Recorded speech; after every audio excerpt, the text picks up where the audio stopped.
here. Hello and welcome to Springboard, your virtual university. My name is Albert Ocran, matriculating you on behalf of the virtual academic board chaired by Comfort. This is your most inspirational show and a point of convergence for the greatest minds. Springboard is brought to you by the Springboard Roadshow Foundation in partnership with the Multimedia Group and proudly sponsored by MTN Pulse Just Be, UMB Bank, UMB Speed Up, DigiBank Let's Go, the Enterprise Group, Enterprise Your Advantage, and the Graphic Communications Group. So, this is the fourth in our series of discussions about the changing world of work. Nothing seems to ever be the same again. So far we've been looking at how a combination of technological innovation, COVID-19, and if I may add, customer preferences have changed the world of work. We've looked at the overview of the workplace, the skills required, and last week, the Ghanaian situation based on a report by Jobberman Ghana.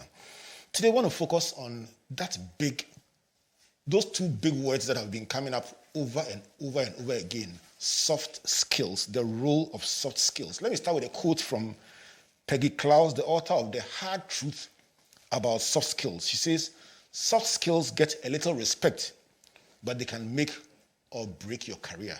Is it true or untrue? In the studio today, I am honored to have two men I deeply appreciate and respect, achievers in their own rights. And they are, in my opinion, role models in soft skills. One of them climbed Mount Afadjato and then climbed Kilimanjaro to raise funds for the aged. Dr. Esi Ansah, welcome to Springboard. Thank you very much. What an introduction. I know. I didn't even add what you do. Esi is the CEO of Axis Human Capital, also a lecturer, and she understands the subject very well. And then, of course, I have my sister, who I have referenced several times in my presentations, the woman who left a meeting in a boardroom, jumped on a motorbike and came for an interview and went back to the boardroom for the meeting. Georgina Asare Fiagbenu. Gina, good to see you. Good to see you. These new introductions are very different. But Gina is the senior manager in charge of corporate communications at MTN Ghana, big partners in this intervention. Gina, thanks for the support over the years. Thank you, too. Right, so we are discussing soft skills, and many say, are we making too much noise about it, or it's really as big as it is? What would you say? Let's start with you, Dr. Ansah. All right, thank you. I'd say soft skills have always been needed, always been relevant. But two key factors for me that make it even more critical now. One is diversity, and so when you are working with people from diverse backgrounds, people who may not even come from the same country as you, cultural intelligence, emotional intelligence, being able to work with people and manage and leverage that diversity. Very, very critical. And so soft skills have always been relevant, but even more so in a context with that kind of diversity. And then also you're working in complex situations. So not just the people, but we're in a society now where we have wicked problems. Wicked problems are those problems that are hydra-headed. They're all over the place. And so you need to learn to work with a lot of complexity. You need to learn how to think in terms of an ecosystem, how one thing connects to the other. You're working in a virtual space where you can't see people, but you're engaging.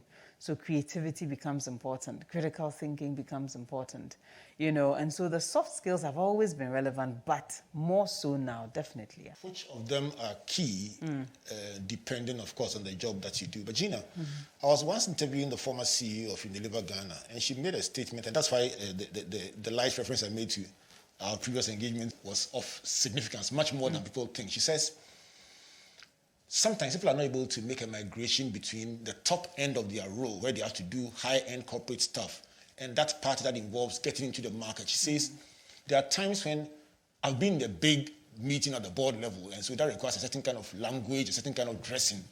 But when you're going to Mapole, I don't go there with a suit. I need to change, put on a T-shirt, and then be able to mix with the women, or they won't even talk to me. How important is it to be able to find that balance between the different extremes of your work? You do work that involves dealing with different stakeholders. How do these soft skills help us appreciate the different parts of our role? Dr. Ansah put it right when she talks about diversity. And this is very important, as she rightly said, for the work that I do. When you are dealing with diverse people, like you said, diverse stakeholders, some of whom may be highly educated, some who may not, but you need all of them to be able to buy into whatever you want to communicate or sell to them. Now, one of the things that also helps you embrace the usage of soft skills, or one of the things that comes to play, is the constant dynamism of society. So like you rightly said, things are changing every day, every time. Even your customers are changing. Management styles are changing. You are changing yourself. I mean, if someone had told me in January, for example, that we would be able to work from home for 1 full year, it's something that I never conceived. If anybody had prophesied or had forecasted or had said, Gina, can you imagine working from home for a year?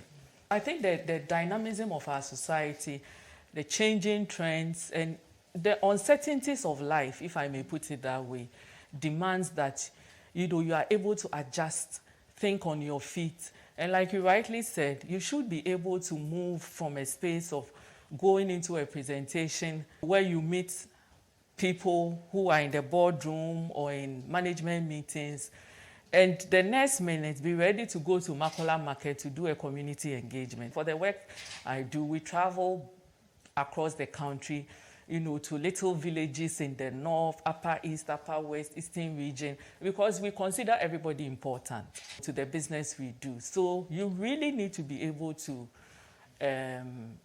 display that agility, which is what is the in-word now, being agile, someone who is able to, you are easily adaptable to things. So it's really an important discussion, and I'm happy that we are having this discussion today. Right. Doctor, let me talk about the tensions that arise from a person who says, at the time I was being interviewed, this aspect was not brought to my attention. I was told I was being hired as a customer service executive or a marketing person, and then suddenly I'm having to do planning events, getting into my jeans, and then going to place, and it's really not what I interviewed for. And so you talk about agility being important, but there are tensions because people sometimes see, if I had known this is what I was being hired for, I would have probably had a different conversation.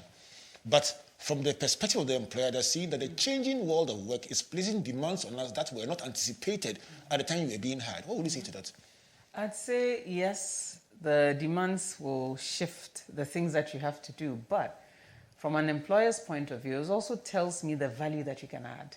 If you're a straitjacket, one plug, I can only do X, and things are changing from the employer's point of view. Okay. If I look at you as an employee and you can only do one thing, even when things are changing around you, that's your opportunity to demonstrate the value you can add to the organization. Let's say you're in a role that's customer service, dealing with people directly, and now we say, look, things have moved online, so I need you to pick up some tech skills and now do digital marketing. I need you to understand search engine optimization. I need you to, understand social media. If, this is not what I interviewed for, etc., that could cost you your job. If I have two of you and I need to downsize for whatever reason, financially it's more prudent to do that, the person who adds more value beyond frontline, service, dealing with in-person customers, the person who can quickly switch to engaging online, etc., is the person I'm going to take. And the person who's able to roll up sleeves and say, okay, we need to do deliveries, and so jump in a car and then head out, etc. So this is a great opportunity to demonstrate the value you add by being agile. And as an employer, this is also a time to retool and also to help people to build new skills. It wouldn't be fair for me to say, well, things have changed. You don't have digital marketing skills, so goodbye. But it's important for me to say, this is where we're going. And so long as you want to come on this journey, here's the opportunity I'm giving you to now learn some new skills so you can add that value we're looking for. If you're not interested, we'll have to leave you behind and carry on, right? So Gina, if I take what Dr. Ansah is saying, from where you sit as a head of a function, will it be a fair assumption to say that if for any reason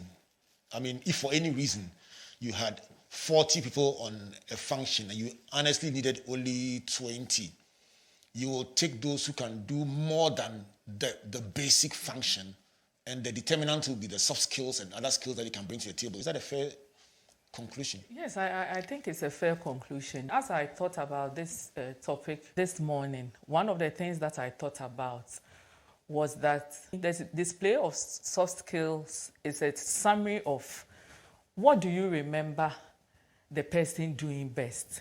And certainly it's not the use of a certificate, or certainly it's not the hard things, because if you all have degrees and you come together, the assumption is that you all have the same degrees. You know, you could have people who have even more qualifications than you, the manager. But I think that when it comes to a point of decision, what will make you choose one person over the other is, one, how much more value the person brings. And then how are you able to get the person to adapt to new things? Because new things come up every day. And you don't want a person who is always like, I'm doing this thing, I can't stop and do that. You know, you need someone who can say, okay, I'm doing this, but this is also important. I can add this to what I'm doing. Or I can quickly put this on hold for a moment, finish this. You need someone who can think on his feet and say, which is more important, which is more critical. You don't need a person who is coming to you every minute to say, oh, so should I stop this? Oh, okay, so I stop this and you give me that. Does it confuse, frustrate, or annoy you? So I think all. You know, sometimes, of course, we all need help. But it's such a blessing when you have someone who is able to make quick decisions, determine what is urgent, what is an emergency, what is an issue that can wait. Because sometimes things can wait. You have a deadline, but you know this person will need his speech or his, maybe this deck, will need it maybe in 2 weeks' time. But the deadline I gave you was for you to submit it today so that I have enough time to review and all that. Okay, so, and then something comes up. So, I mean, in the business that we are in, you can wake up one morning planning to do 3 meetings and maybe 4 reviews. You wake up one morning, there's a headline that is negative or something that needs attention. You can't say that I plan to do this meeting and that meeting and to review this. And so you wait and finish it before you get onto it. Immediately you need to jump to it and provide solutions, quickly address it, and move on to what you were doing. And this is the kind of thing I believe we are all talking about. I'm going to come to you, Gina, and then when I come to you, I'm going to ask you, which is your favorite of the top 10 skills that the World Economic Forum has put out in their 2020 report as critical skills we must get before the year 2025. I'm going to give each of you a chance to choose which one is your favorite and why. For the purpose of those who are saying, working now, Doc, give us a workman's or work person's definition of soft skills. At least contrasting that against hard skills, but soft skills. What exactly are they? So soft skills, I'd say, I don't want to use skills again, but let's say when we talk about hard skills, it's really heavily knowledge-based and things you're able to do. Soft skills have a lot to do with your mindset and attitude, you know, and so your ability to engage people, engage in situations in a way that will deliver positive outcomes, you know, so the way you think and the way you do your things. So it's not knowing, but how you do things. Okay, let me give you 2 working definitions and tell me which one you like the most. Okay. One says soft skills are non-technical skills that relate to how you work. They include how you interact with your colleagues, how you solve problems, and how you manage your work. That's definition 1. Definition 2 says soft skills are the skills that enable you to fit in the workplace. They include your personality, your attitude, your flexibility, your motivation, and your manners. Can I pick both? Oh. Why am I not surprised? Because they touch on the essentials. The first one, the how, right? Not the what, the how. Okay. So the hard skills are the what, then the soft skills are the how. Exactly. Okay, so let me give you the list. We've been working with this list quite a bit, but let me give you the official list. They keep changing the list in every report, but let's work with the current list.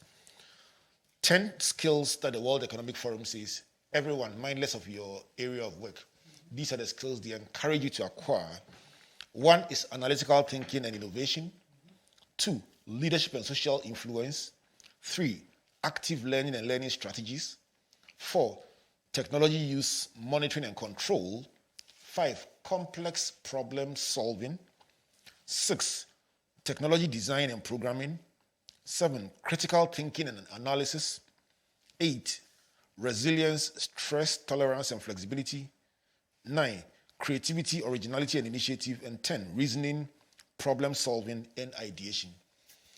Not in any particular order, these are the 10 that they recommend that everyone should get a hang of. Which one hits you the most whenever you look at this list?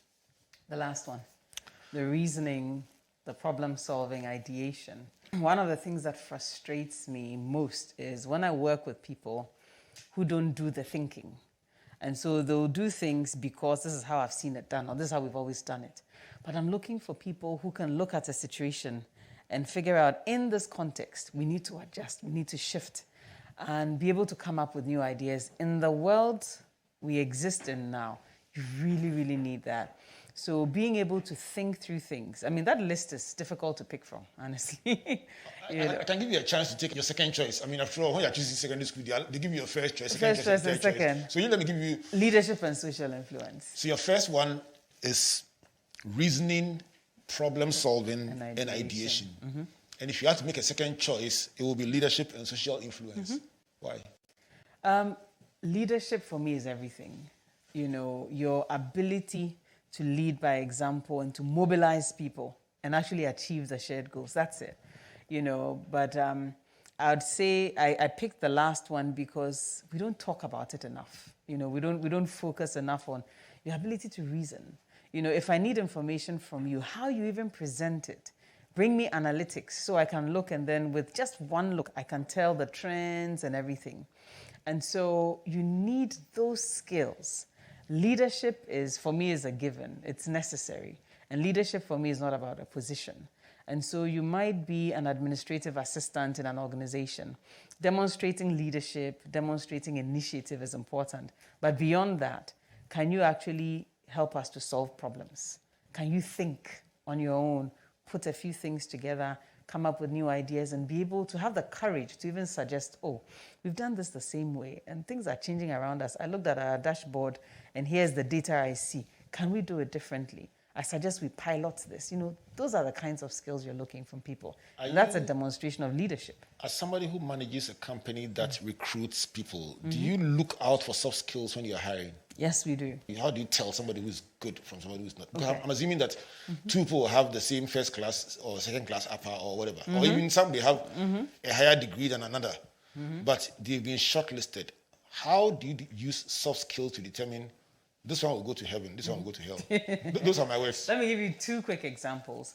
One, we were hiring somebody who came in, we gave a laptop, we were supposed to do an assessment. She couldn't figure out how to get the laptop working because she wasn't used to. So it's on, but can't find my keys.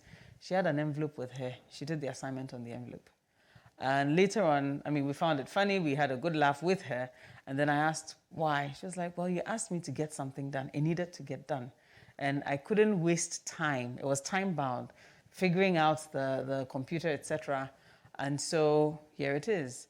And just for not being somebody who's giving up, it tells me resilience. It tells me somebody who will push to get it done, and somebody who will own it and say, you know what, computer is on, I'm not used to the keyboard, so I'm going to do this and get it done.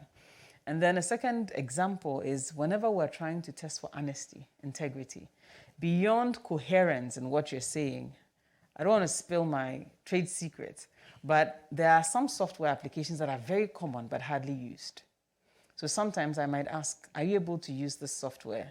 And oh, yes. And then I give you my laptop and say, okay, so set something up for me. Oh, madam, it's been a while since I used it. At that minute, I'm really not interested in your technical ability, but your ability to own up and say, you know what, I don't know how to use this, and I'd like to learn. You know, so I'm looking at courage. I'm looking at integrity. I'm looking at honesty. You know, so there are many different ways of, you know, assessing soft skills in an interview. I mean, you've opened the Pandora's box, so I'm going to come to Gina, but let me stay here for 1 minute because you said you don't want to spill your trade secrets, but you've spilled one already, so you might as well spill a second one just for the record. So what do you do when you are asked a question that is very big in an interview and you don't know the answer? Mm-hmm. Because, I mean, I remember somebody saying, oh, Jesus. and I still laugh about it till today. What do you do when you honestly don't know the answer? What do you do? If you don't know the answer, first, I'd say admit it. 2, depending on the context and the nature of the question, if there's an adjunct answer, there's something that's related to the answer.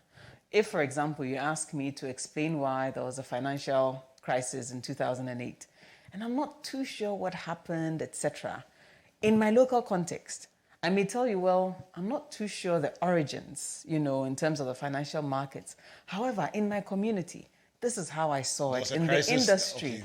This is what I saw. Okay. And these are the trends that I saw emerging. It tells me, this person may not have specific knowledge, but they can apply knowledge. So if you don't know, say it. And where it's relevant, make linkages to things that you know, where you are comfortable, and talk about it. Doc, it would seem that if you are the kind of person who just chewed your course outline, it will be difficult to succeed in life.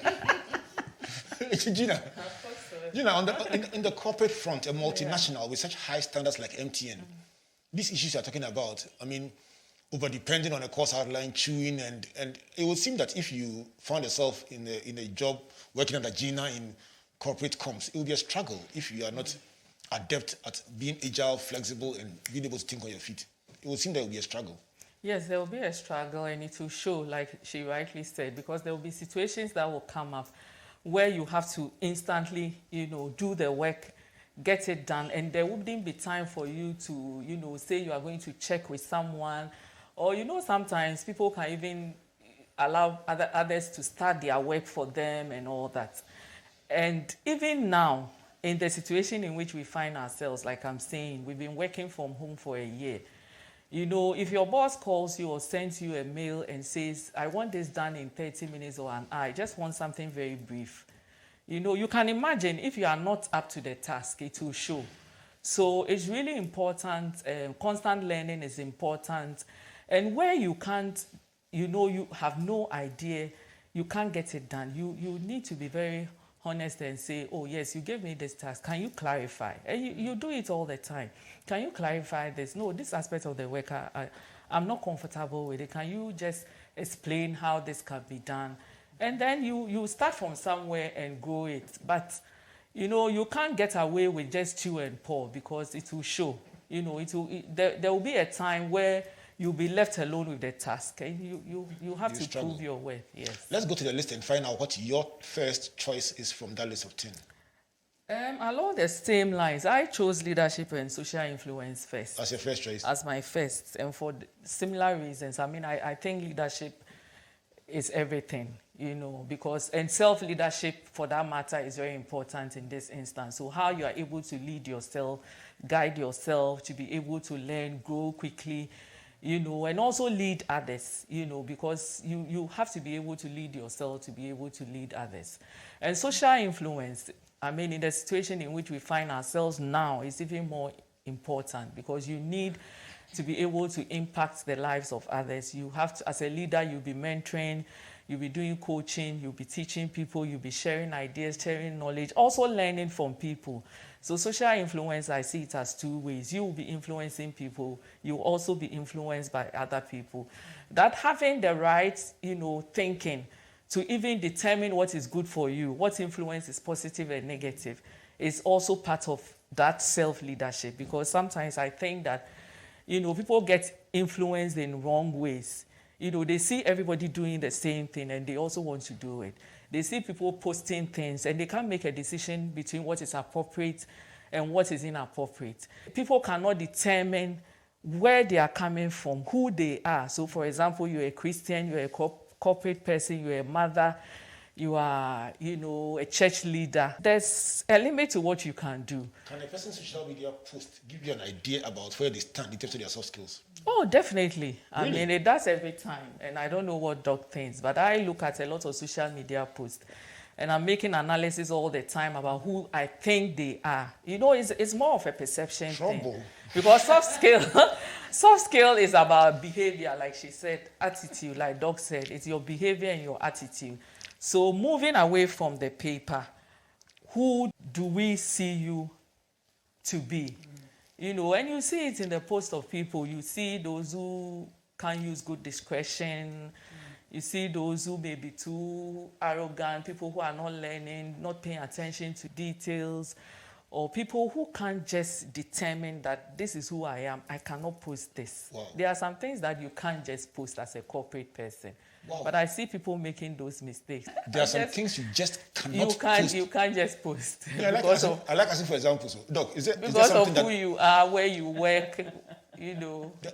Are there examples of things that are Doc is a lecturer, so I believe she can say more. I think there are many no-go areas. If, for example, you work in, let me use your clients. People will go on there and bash clients, and then go back and look for business. You know, there are times when you're frustrated because you got poor service, and so you go on there and you write a lot. But these are the same people you're trying to help or you're trying to work with and work for. Okay. And so you have to be careful. Sometimes there might be some issues that begin to throw the light away from you as a person and to your organization. And some people don't make that separation properly.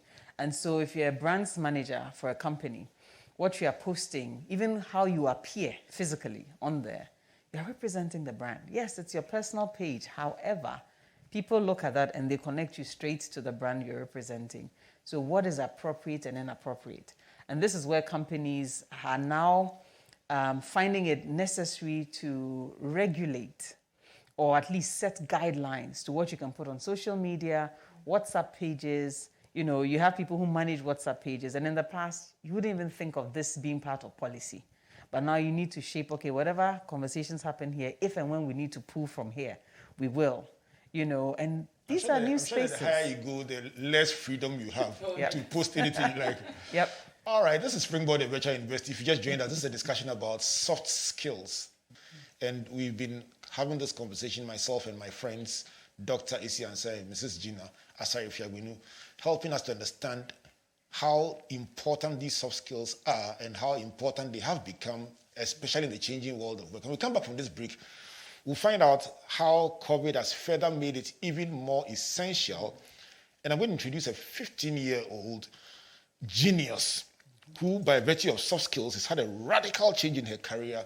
And let's find out from a young person, what are the things she's learning? And you're going to find it very interesting. But let me cross over to Amos in the Data is King segment. It's emerging that somehow, as a result of the changing world of work, 48% of workers don't think their bosses are being supportive enough. They think they are in the valley of the shadow of death and they need more support. Amos, what do you have for us in that segment? Our statistic of the day is on productivity. According to a Monster poll, nearly 80% of employers are concerned about productivity and business concerns due to coronavirus. Meanwhile, 48% of workers don't think their bosses are being supportive. A research by the University of Exeter Business School shows that employees are more positive, feel empowered, and are more productive under servant leaders who put the interest of their people first. Servant leaders have the following characteristics. Number 1, they have strong decision-making skills. 2, emotional intelligence. 3, a sense of community. 4, self-awareness. 5, foresight. And number 6, commitment to help others do better. So our question for you today, do those you are leading feel you have their best interest at heart? Hi, this is Albert and I have some great news for you. Here is one more way to matriculate and graduate every single week.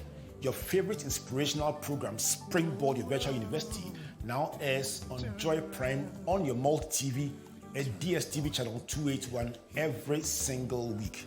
Join us this and every Friday from 5 p.m. till 6 p.m. as we explore different subjects under our theme for the year, repositioning.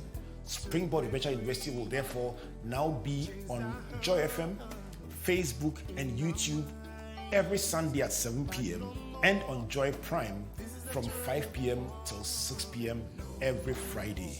Springboard is brought to you by the Springboard Ratio Foundation in partnership with the Multimedia Group and proudly sponsored by MTN, UMB Bank, the Enterprise Group, with support from the graphic business. Springboard, your personal value will shoot up. Don't be left out. Download the Pulse app from the App Store or Play Store to mash up all day, every day. You can also enjoy more mashup. Just buy the new Mega Bundle and get 3 gigabytes data, extra 400 megabytes for your social apps, and free MTN to MTN calls every Monday. So go ahead, feel the pulse on MTN Pulse. Just be. We're good together. Everywhere you go.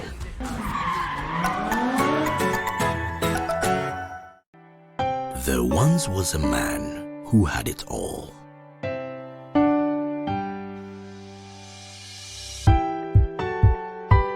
He had skill, he had charisma.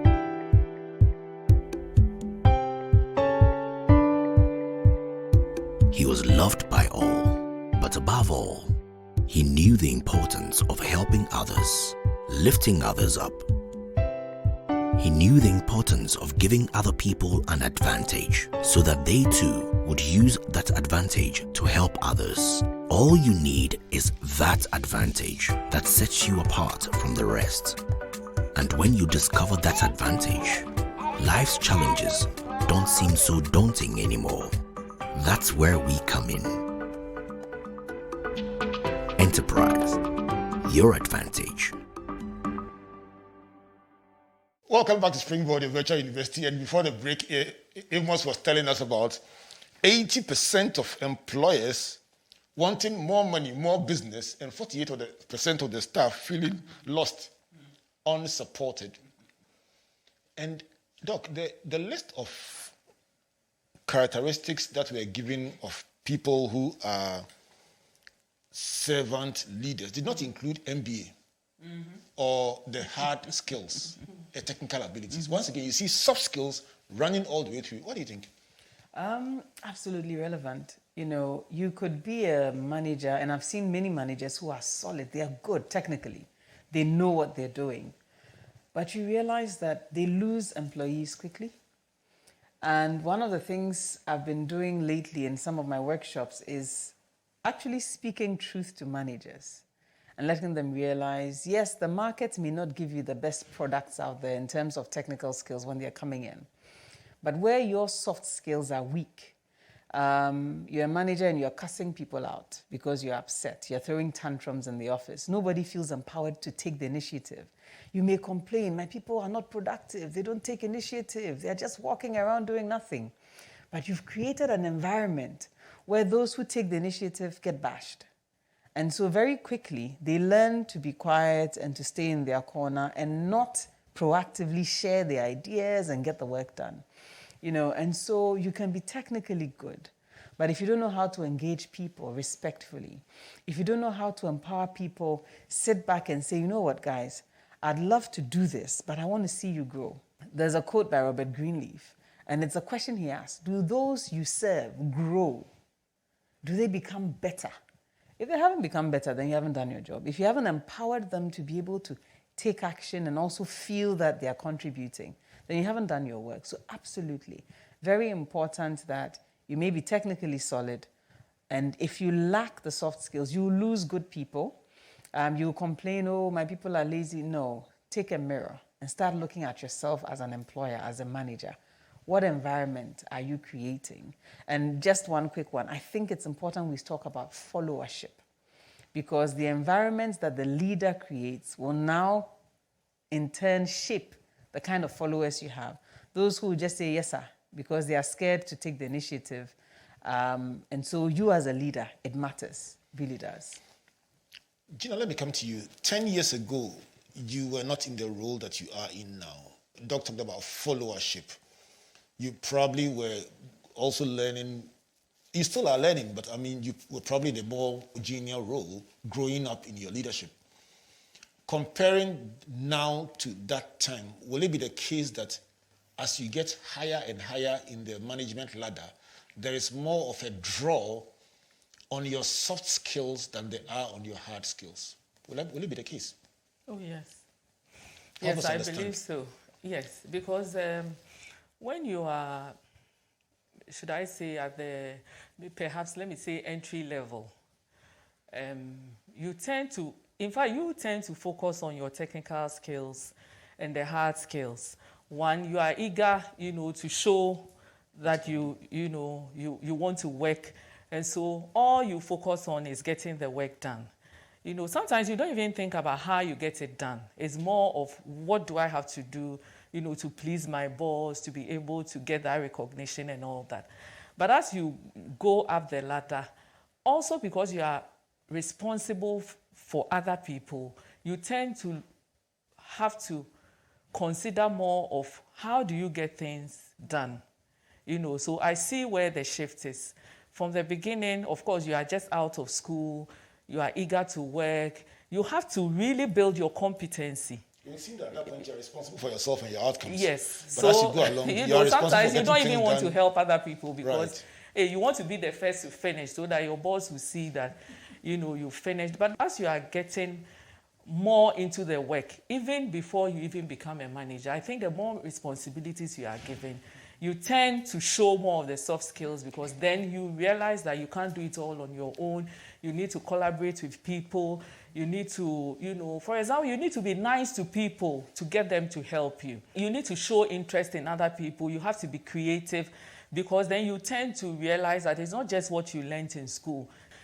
Sometimes people are in a position where they can't grow vertically, but then you can grow horizontally, which is you may be at the same level, it may be a junior level, but you may be given more responsibilities. And I believe that at that point, you tend to have to use more of your soft skills to be able to get, your goals achieved because you need other people. You have to communicate, for example.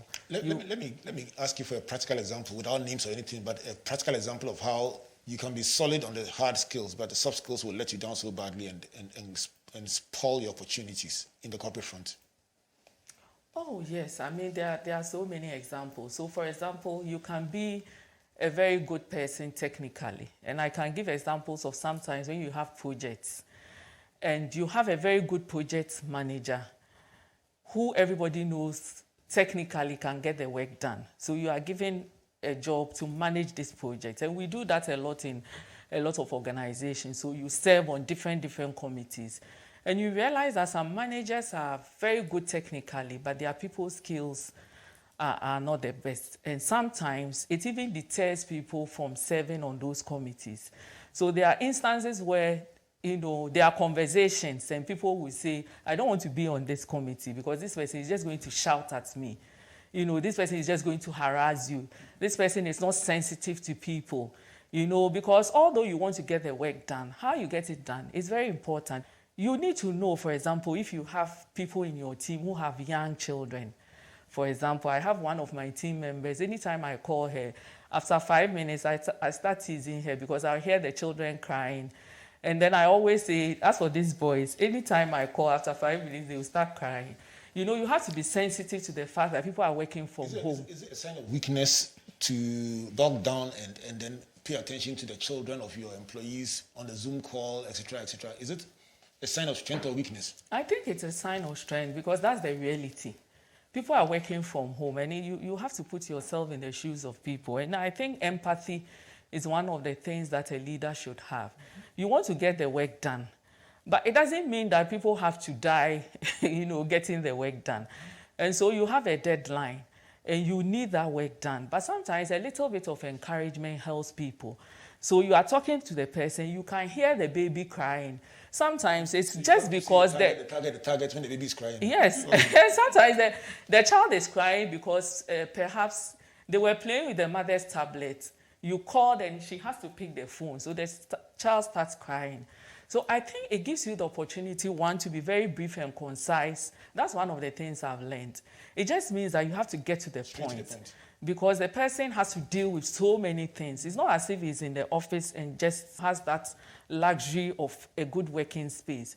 You have to understand, perhaps the person has something on the fire, which is what we all do, and Doc and I were talking about it. Sometimes I have my laptop in the kitchen, and it's 4 p.m., I have to start dinner, you know, because the kids will be coming from school. And I've been there where my husband, like, I've been seated the whole day, and then I hear, you know, the horn, and then I say, hey, it's 5 p.m. or 5:30.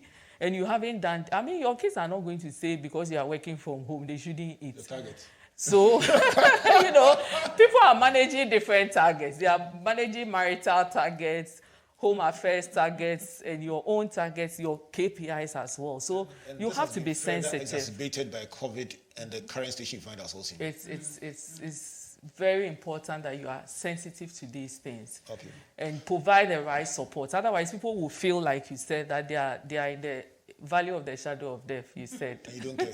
And you don't care.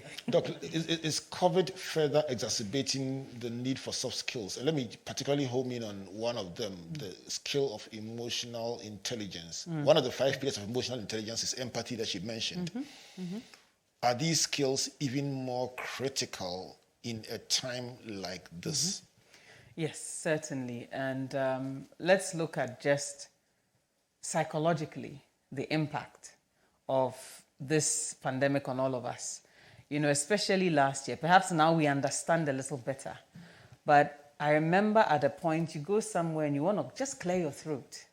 You're scared because when you do, people look at you, hey, you cough, and you yourself, your mind starts racing. Just a cough. What could be going on? Have I been exposed? That drains you psychologically. And you have to use that drained psychological person to actually get the work done. And then you have children who are going and coming. I mean, now they're going to school. You're juggling that. Their exposure, you see them playing and, you know, they've taken the mask off and, hey, they're having fun. You have spouses, siblings, people going in and coming up. When you see all this and you are juggling this with work, psychologically, you're living in a state of fear. For many people, or the uncertainty rattles you a little bit. So this is when you need to rally, being self-aware, to know where your strengths and your weaknesses lie. What do I leverage?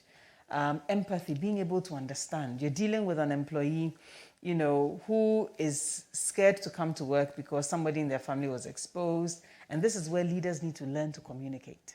I'm going to come back to you and then find out, because whenever you have a conversation like this, the big word is how. What do I do? Starting now. Because somebody's listening and saying, listen, if I had heard this when I was in university, I would have made different choices. But they're listening now. They're hearing you, Dr. Esi Ansah and Mrs. Georgina Asare Fiagbenu, helping them to understand the role of soft skills. What must they do starting now? I'm going to come back to you for that, but I have a very special guest today. This is Springboard, a virtual university, discussing today the fourth in our series on the changing world of work, with the focus on the soft skills, the role of soft skills. And out of this conversation, one thing that has emerged is the role of mentoring. And even in the points that Amos submitted about servant leadership, mentoring came out in a sense, and it's also a big part of emotional intelligence. I have in the studios today a very special guest of mine, somebody who came to the Teenpreneurship Conference some years ago. She was even underaged at the time. But here she is, and doing amazing stuff. I'm going to tell you what she does very shortly, but let me allow her to introduce herself. Hello. Hi. Good to see you. Good to see you too. So introduce yourself for the benefit of our listeners and viewers. My name is Georgina Asare Fiagbenu. I am 15 years old and I'm a photojournalist. 15 years old and photojournalist. The two don't match. At age 15, you are calling yourself a photojournalist. Where are some of the places you worked? I've worked with multimedia so far. I've worked with the Picture Me project. I hear you also MC programs. Yes, I emceed for Fun World at the National Theatre about 2 years ago. Yeah. So this is an example of what you're talking about, soft skills. You are aged 15 at the time when many people are collecting pocket money from their parents and trying to find their feet. Do you think you are getting a sense of the world of work and what it is like? Yeah. I feel like I've had a very great exposure at this age, and at age 15, I've worked at places where people who are even 35 and over haven't been yet. So I feel very great and amazing. Are you learning a lot? Yes, I have learned a lot. What about the challenges? Are you also sometimes exposed because you are so young and there are things you don't know and you wish you knew them earlier? No. You're cool. Yes. Right. Let's go back to teenpreneurship. 5 years ago, you probably were 10 then, underage it was a teenagers conference, 13 and above, but you came in at age 10. Did you learn something from there that is helping you today? Yes, I learned to be very confident because I was with people who were way older than me, and I couldn't really relate to them properly. But at the end, I made a few friends. Yeah. Slow start, but you picked up along the way. Yes. Let's project into the future. Maybe just the last one for you. Let's project into the future. So is there anybody who's your role model in photojournalism? Anybody you admire? Anybody that you're looking at and you're like, yeah, that's it. That's a real deal. Yes. I admire Senior John Ewisi Adadebo a lot because... we interviewed her before. Yes. Amazing person. Being a woman and being a photojournalist capturing sport, I feel it's very amazing, and people haven't even thought of it yet, like other female photojournalists. So let me give you some apobi. In our last week's discussion, Chris Diaba, who's a leadership coach, facilitator and executive coach, said, going forward, the world of work is looking for not specialists, but specialized generalists. That means that don't just focus on one thing as what you do, but be able to do that one thing and then several other things. So you are doing photojournalism, and I see you are developing MCing and other skills. What other skills are you developing? I am trying to develop skills in being a homicide detective so far, and it's sorry. So homicide detective, you're also a photojournalist, and then you also are an MC. Yes. Okay, the good news for you is that you don't have to drop any of them. You can actually combine all of them and build a great career. Let's make a date. Let's lock it down. 3 years from now, 2024, we'll bring you back into the studio and do an update for our viewers about how far you've gone and tell the world the story. Is that a deal? Yes. She's here with her camera, and it's just an amazing opportunity. And for those who are asking, did you hear Fiagbenu? Just to make it clear, it's Gina's daughter. And Gina, congratulations for giving her the opportunities, exposing her, and challenging her to be herself. Did you have challenges in determining or helping her to fashion out what to do? Did you have challenges? Yeah, sometimes you do. Sometimes, because at her age, sometimes you don't know how much you want to expose her. So, like she rightly said, when she was doing productions, she goes there. It was through the photography that, she met the CEO, and he invited her to come. Now she's doing editing, which she didn't talk about. Sometimes, she will go to work, and then they will tell her, today you have to assist with production. So she has to travel with them to do recordings. And sometimes I'm a bit hesitant, myself and my husband, as to whether she's old enough, she's all by herself. When she had to go to multimedia, that we're a bit skeptical, how much of the exposure, old people, and wow. We're not sure, because in the first place, she wasn't supposed to get in.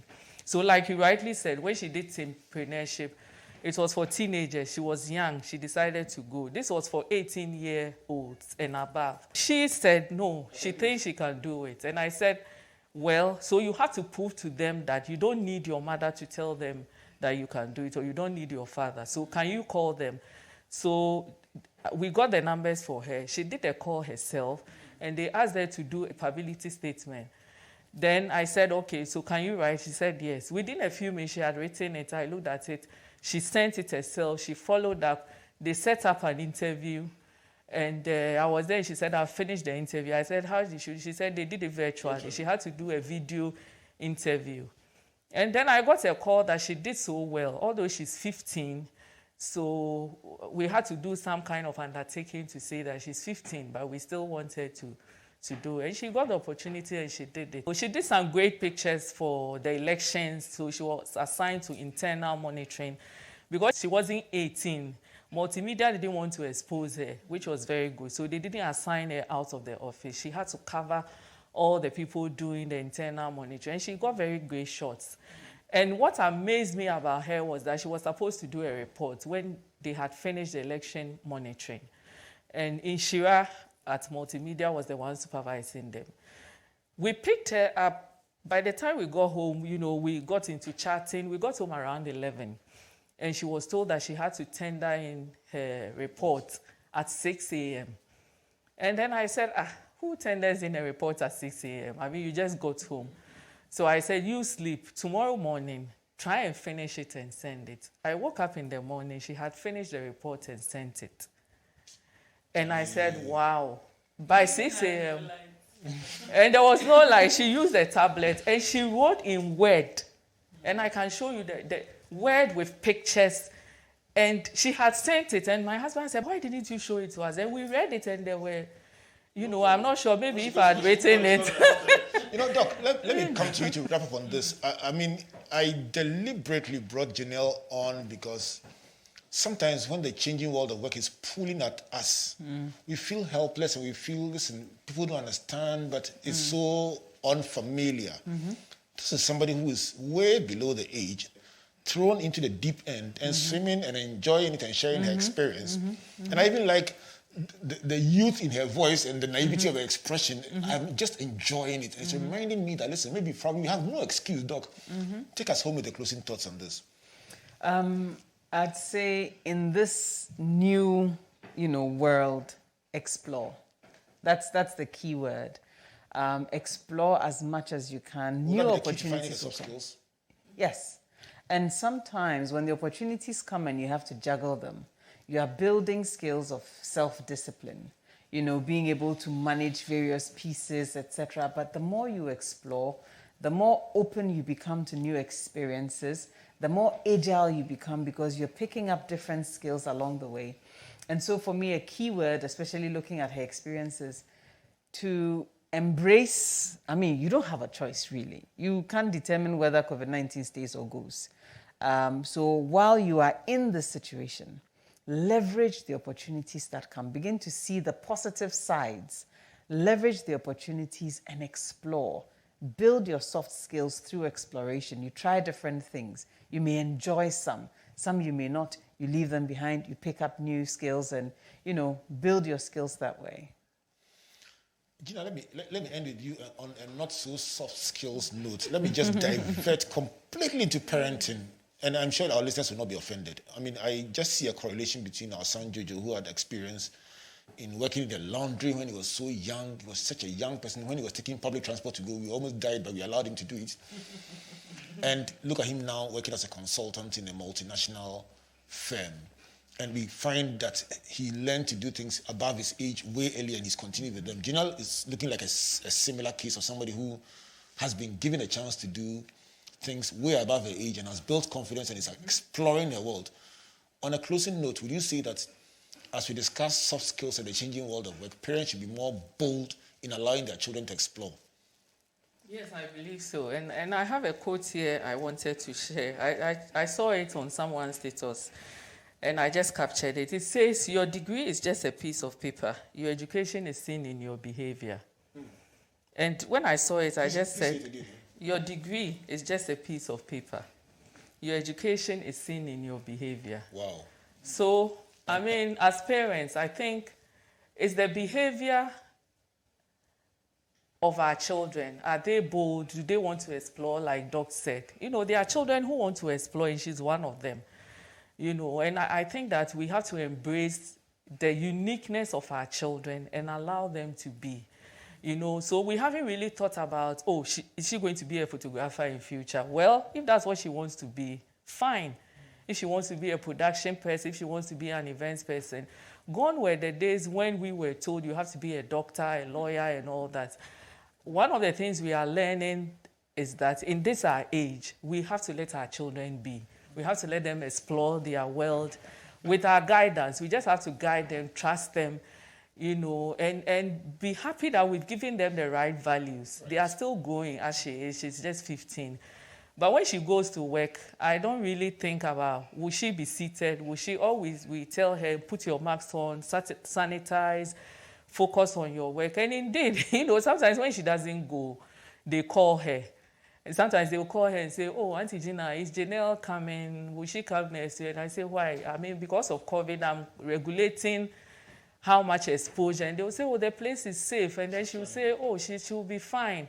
And all that. And then, she's doing editing or, subtitles, which is something I think a lot of people hate doing. And she loves to do it. So, they are always calling and is she coming today? And it's such a joy to see that she's useful. Right. So I think parents need to embrace, this is the times we are in. It's a digital world, it's a dynamic world. And we shouldn't think that our children will just be seated, waiting to sit in the classroom, learn, get a degree. Let them explore and let them be. The key word is explore and be. I want to say a big thank you to you, Dr. Esi Ansah, inspiration for climbing Afajatu. We have not yet reached Kilimanjaro, but at least we've climbed Afajatu with your inspiration. Thank you for joining us on the Virtual University once again. Thank you. Thank you, Mrs. Georgina Asare Fiagbenu, for making it to. This is your home, so anytime you come here, we feel very much that you are at home. And thank you, Janelle, for your first time appearance. We have a date 3 years from now, right on this platform, to remind the world that it's a story we are tracking. We are tracking a number of the teenpreneurship products, actually. So there's one that we are tracking. The guy who said he would build an airline to challenge British Airways. We've tracked him. He's gone to United World College in Singapore. He's now in the US at Rochester University. We are tracking the story till he builds that airline. Wow. And it's amazing. BBC interviewed him when he came for teenpreneurship, and it was funny. A guy who was at the time 10 years saying that he would build an airline called Orbit Airlines to challenge British Airways. He has a name for He even had a name. Wow. He's moved on from the airline, but the vision is still very big in his heart to do something big, and we're just tracking. So your story is another one we are tracking. So next 3 years, we will bring Janelle back to come and tell the world where you have reached, and I'm sure they will be very impressed. So this is Springboard, a virtual university. My name is Albert Ocran, on behalf of the Virtual Academic Board, chaired by Comfort, exploring part 4 in our series on the changing world of work. As you can tell, there is part 5 coming next week, and we'll continue till we can break everything down and help us all to understand where we are going, how we can get there, and what we can do to ensure that we optimize the opportunities, all under the theme for the year, which is repositioning. So we come your way again next week. I want to say a big thank you to you for joining us. God bless you, and God bless you.